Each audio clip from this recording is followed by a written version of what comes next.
अप्रैल 19।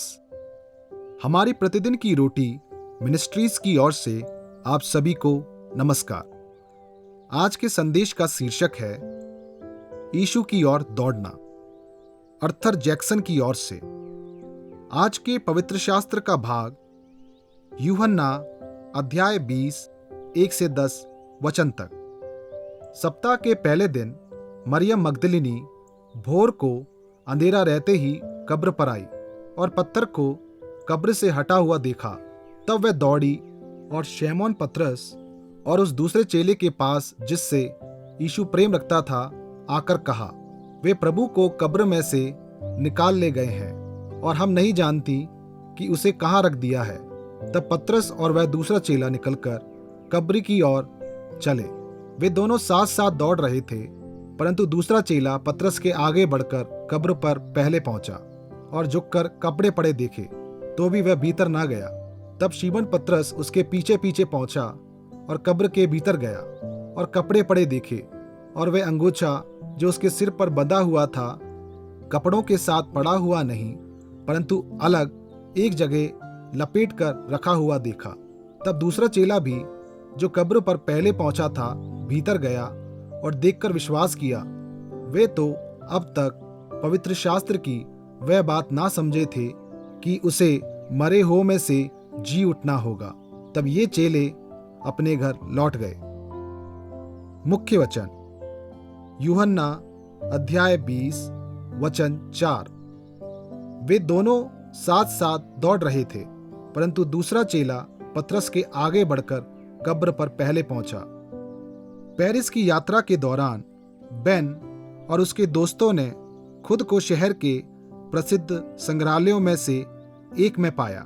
हालांकि बेन कला का छात्र नहीं था, फिर भी जब उसने यूजिन बर्नार्ड द्वारा एक चित्रकारी the disciples Peter and John running to the sepulchre on the morning of the resurrection को देखा तो वह विस्मय था।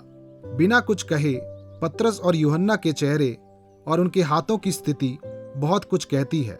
दर्शकों को उनकी जगह पर खुद को रखने और अपनी उत्तेजक भावनाओं को साझा करने के लिए आमंत्रित करती है। यूहन्ना अध्याय 20 वचन 1 से 10 के आधार पर पेंटिंग यीशु की खाली कब्र की दिशा में दौड़ते हुए दोनों चेलों को चित्रित करती है। ये अति उत्कृष्ट कृति भावनात्मक रूप से संघर्ष कर रहे दो चेलों की गहनता को दिखाती है। यद्यपि उस समय उनका विश्वास पूरी तरह से निर्मित नहीं था, पर वे सही दिशा में दौड़ रहे थे और अंततः पुनरुत्थित यीशु ने स्वयं को उनके सामने प्रकट किया। उनकी खोज सदियों से यीशु के खोजकर्ताओं से कुछ अलग नहीं थी। हालांकि हम एक खाली कब्र या एक शानदार कला के अनुभवों से दूर हो सकते हैं, पर हम सुसमाचार को स्पष्ट रूप से देख सकते हैं। पवित्र शास्त्र हमें आशा और खोज करने और यीशु और उसके प्रेम की दिशा में चलने के लिए विवश करता है, यहाँ तक कि संदेहों, प्रश्नों और अनिश्चितताओं के साथ भी।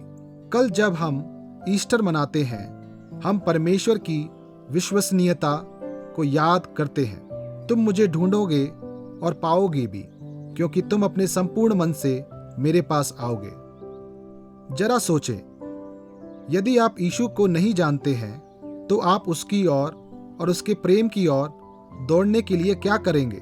यदि आप एक विश्वासी हैं तो आप उसके प्रेम को दूसरों के साथ कैसे बांटेंगे? आए हम प्रार्थना करें। यीशु, आज मुझे अपनी प्रेममयी बाहों में ले चलिए। आमीन।